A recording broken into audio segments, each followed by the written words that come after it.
How to uninstall apps on iPhone. To uninstall apps on iPhone, first of all go ahead and open up Settings on your iPhone. Then, you need to scroll down to the General option. Once you find it, tap on it.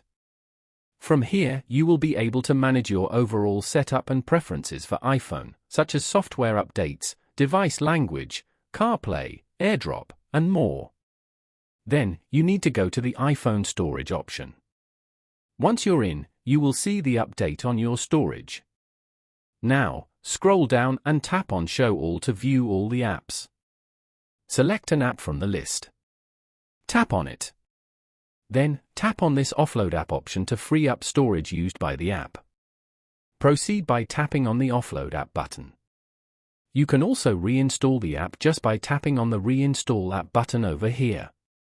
This will fetch all the data from this phone to the app. By following these simple steps, you can easily uninstall apps on iPhone.